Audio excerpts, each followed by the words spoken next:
Welcome back to Box 2 with myself, Jamie Jones-Buchanan, in partnership with Best Western Hotels GB, who in 2025 are rolling out their Year of the Free Breakfast campaign. For more information, go to bestwestern.co.uk/free breakfast. To find out more, terms and conditions apply. Right, I said it a few weeks ago, former teammate, former Salford and Leeds Rhinos centre Joel Moon will be coming to the Leeds Rugby League Hall of Fame and Areas. I can't tell you the blanket of warmth and joy that came over me when he got out of his car with his wife Morgan, and it took me back in time, maybe 10-15 years, to playing alongside this fella here who was one of the best teammates I ever had, for a multitude of reasons that we'll get into. But Joel, are you glad to be back? What have you been doing? Yeah, first of all, man, thank you for having me. Me and Morgan obviously have so many memories here. We have two kids that were born in Leeds. One of our other kids were born in New Zealand, but so much of our memories and childhood and family upbringing was from in Leeds, and some of the memories we have from coming back has been amazing. So the last couple of days have just been trying to reconnect with them memories, reconnect with them, you know, the people and just that sort of stuff. So it's been a good time, but it's been a bit emotional as well. So, but I thank you and the club for allowing me to come back and enjoy this. Mate, it's my experience. Pleasure. Absolute pleasure, genuinely. Who have you caught up with? Because I know you've had a breakfast froggy, Singleton. So no, the wife, she had that many friends and family and people around, but we've caught up with all the boys, all the old boys, so your Singos, our Andy, our physios, Chris Black.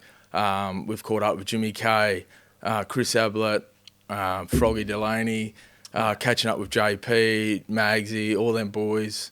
But yeah, there's not enough time to catch all the boys. But hopefully tonight we can rekindle and start sharing them stories that we know of. That's what it's all about, rekindling with some of the guys.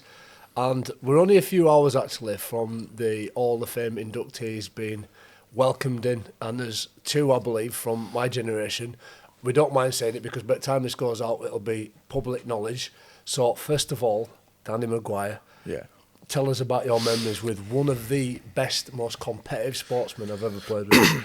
Yeah, so it's a weird thing for me because I go back to Australia and I've played with a lot of players. So I've played with your Darren Lockyers, you know, your Shane Webkes, you go over to, I play with Stacey Jones at the Warriors.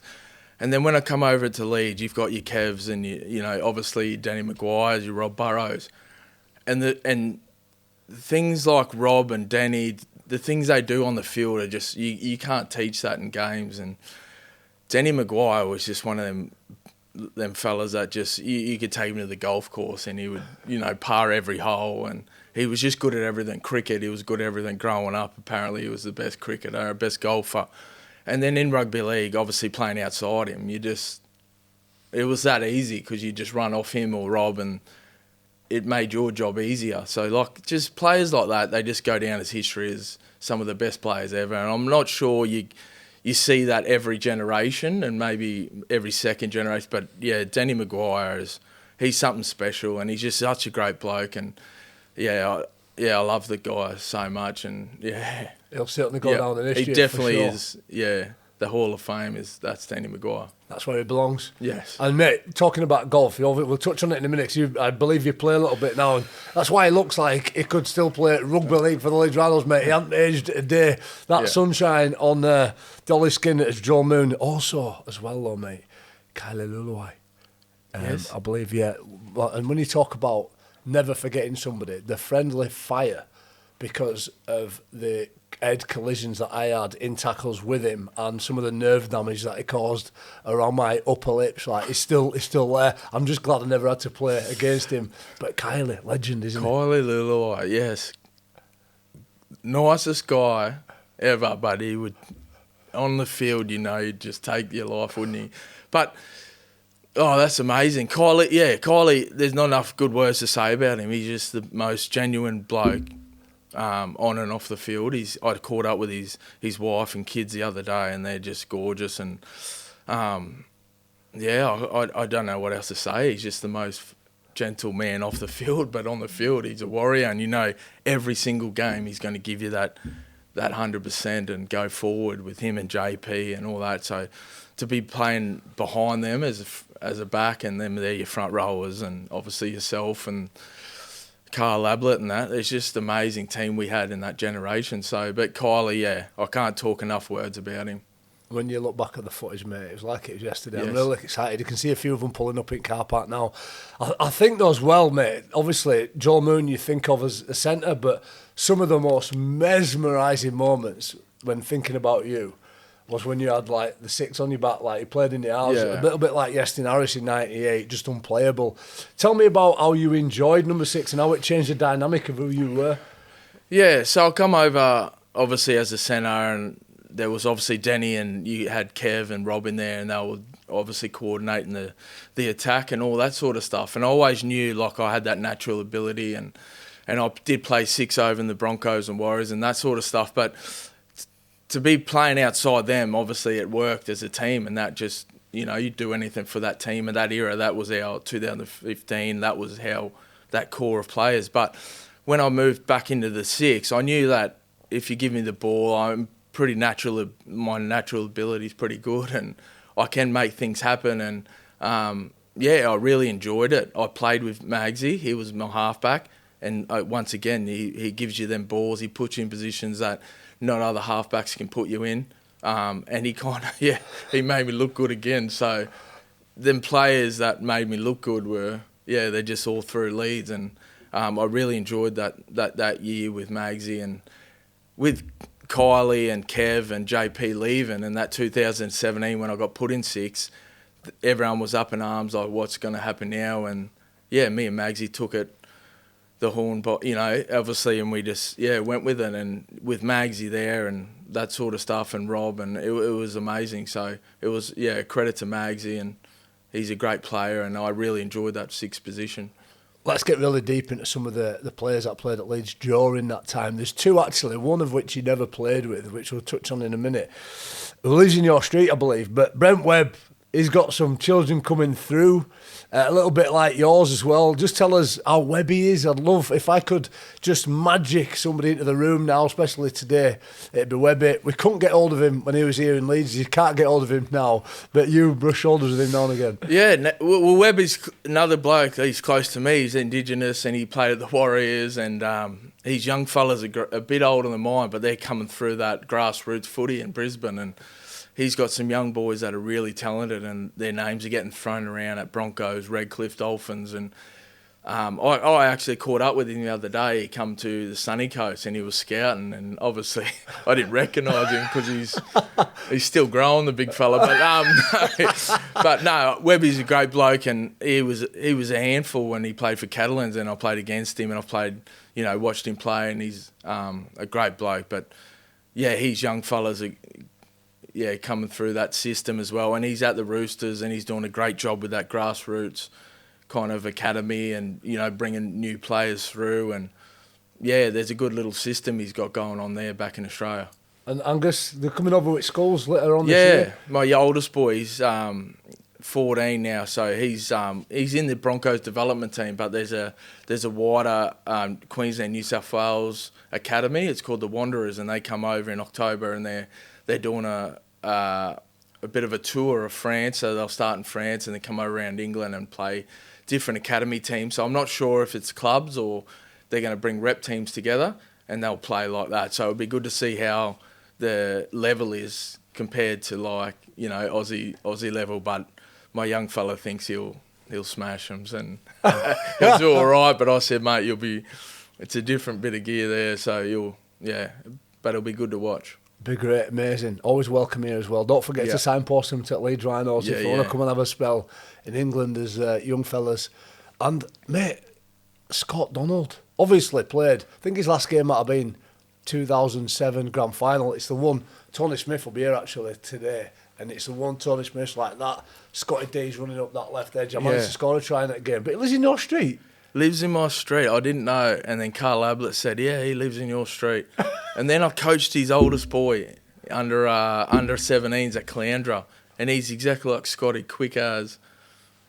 He's got that, that he reads the play and he understands rugby league.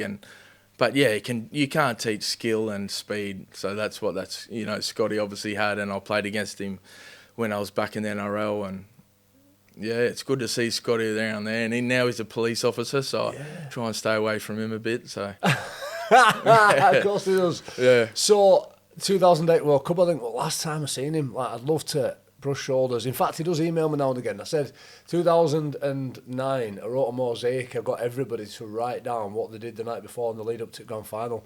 And he said, have you put it all together with that, Jonesy? And I will do, maybe in 2029.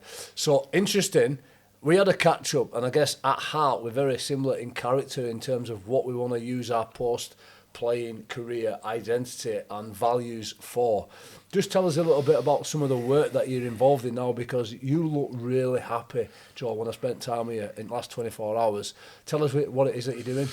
Yeah, so I did go on a bit of a journey after I finished footy, and obviously it is such a hard thing because I started playing at the Broncos on my 18th birthday. That was when I debuted for the Broncos. And ever since then, you've done nothing else. You dedicate your life to footy.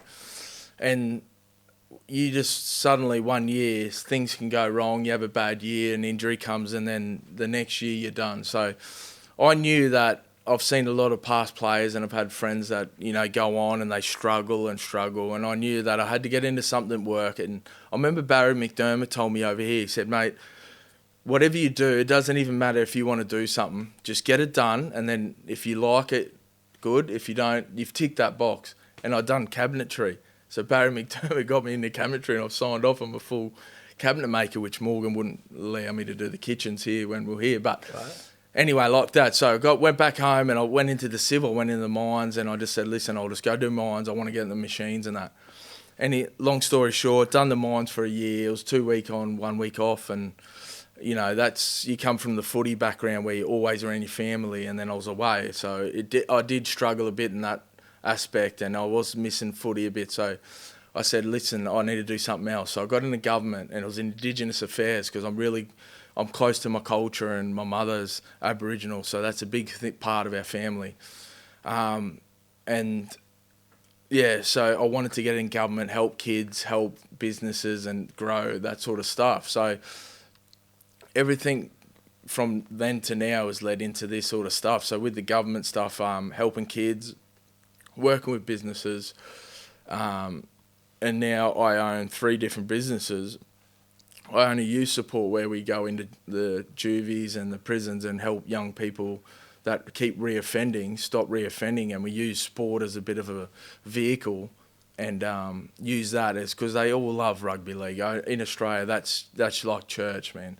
So rugby league's gold. So we use, obviously we have a program. We go into these young kids just before they get to the, you're 17, 18, and then they go into the big boys pen. But we help them out and say, listen, once you leave here, you're not just on your own. You can connect with us. We got footy clubs where we can connect you.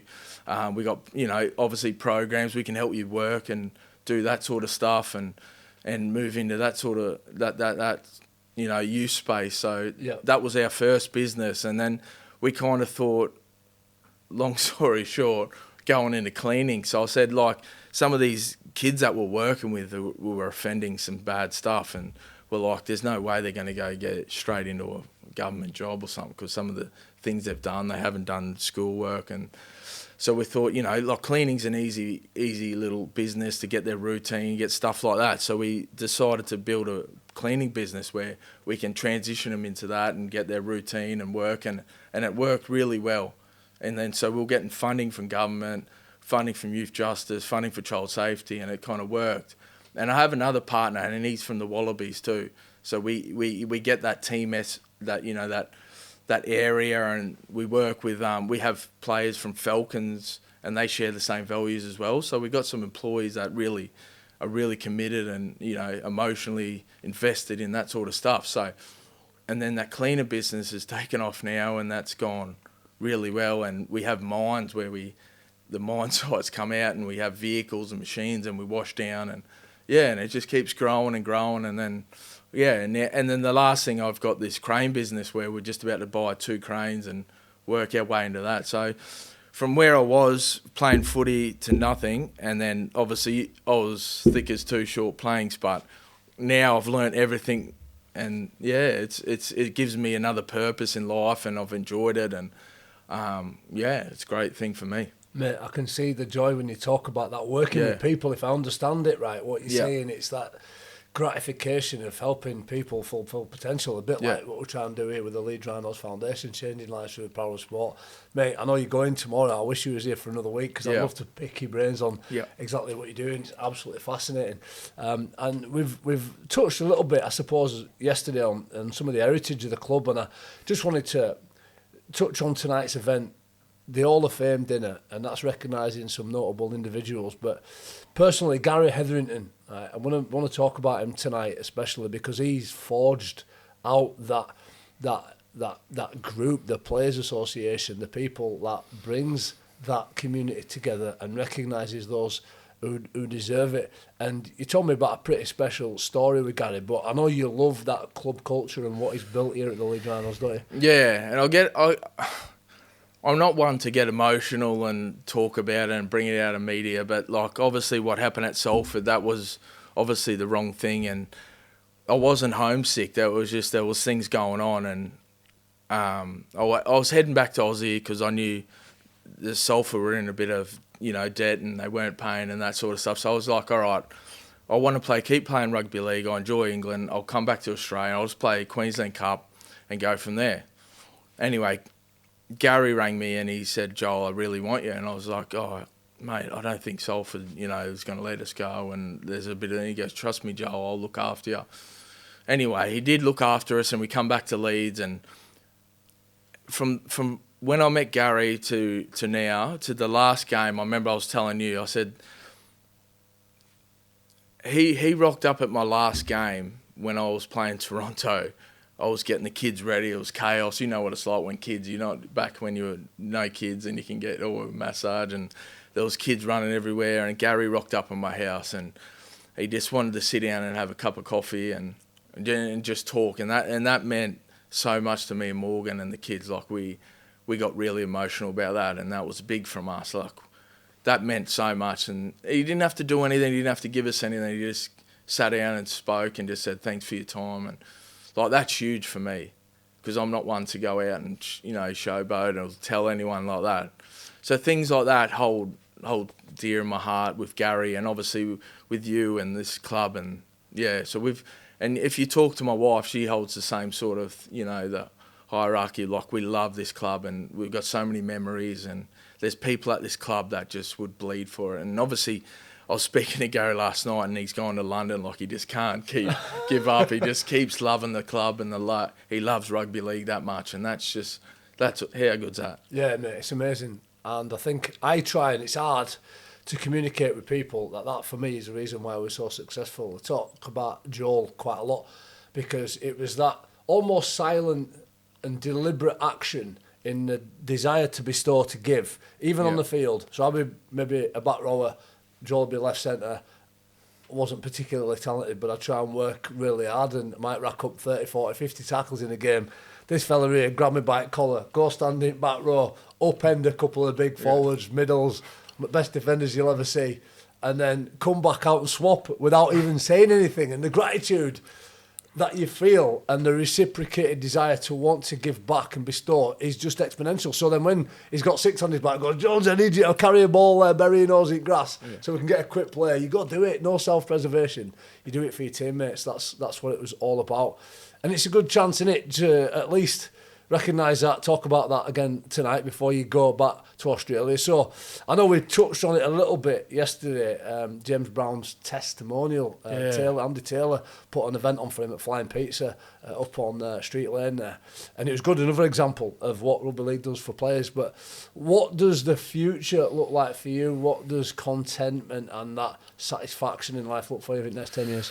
Obviously with the kids now, that's my 90% of my time is in kids. They love the rugby league in Australia, and I've got my little girl now, daughter, and she wants to play rugby league, so Morgan's trying to keep her there. But I keep my foot in the door. So we got a foundation, Arthur Beetson Foundation, where we go out in the communities and we help out, communities that are less fortunate and Indigenous communities, and we go play the old boys. We go to their schools and we hand out stuff, and we just, every year we connect with them, and it's really special, and it keeps me close to my grassroots where I grew up, and the players I first started with in Australia that play NRL, and we're all at that same point where we finish footy and you're not really finished. In your head, you're not really finished footy, are you? But your body says you are, but your head thinks you could play still now. But it's good to get around them boys and just say, listen, we're all still here together. We're going through the same thing. And so I keep that in mind. And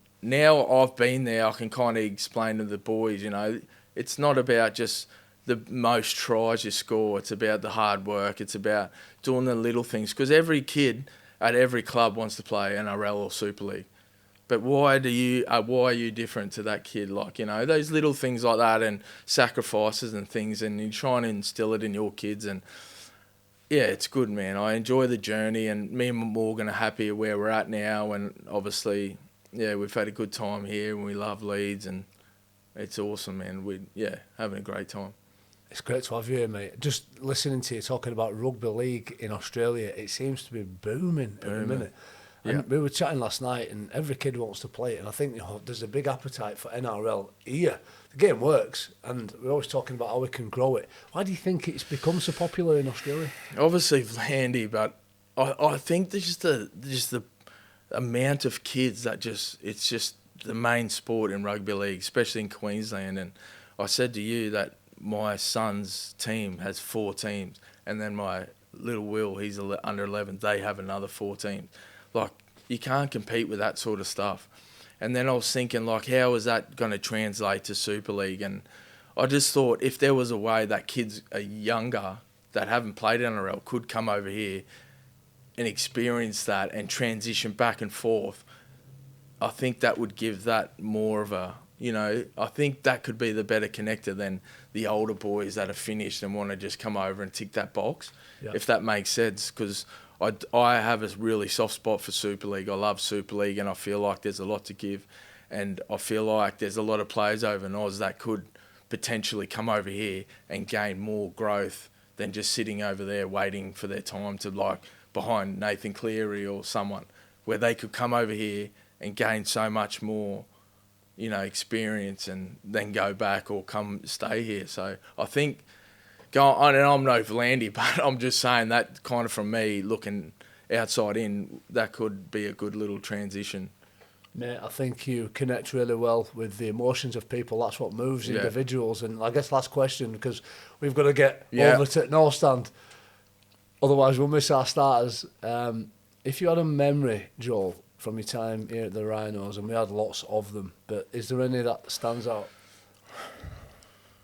Oh, man, they all stand out. But I was talking to Carl Ablett last night, and I said the main memory is that 17 grand final. That touched me. That was like, because obviously Kev and your JP and Kylie finished, and they were great players, and we played Cass that first, I think, second round, and we got flogged. And I remember we've done that before where we've come off a grand final, and that next year and to be able to, regroup and play out 17. And I remember getting to the grand final and going on the bus to Old Trafford. I remember in my head I was like, I can't see us losing this. I don't see us dropping a ball, losing it. And we ended up flogging Cass. And that was a massive moment for me. That was special. Yeah, so that's a big one for me. I wish I could talk all night. We've got to get over there. Yeah. I think the best thing about Joel Moon, he just mentioned it, is that people turn up in our team. The teammates turned up for each other. Thank you, mate, for coming all this way. No, thank you. For the All of Fame. Thank you for coming on Box 2. Thank you for turning up and watching this episode. I look forward to seeing you next time.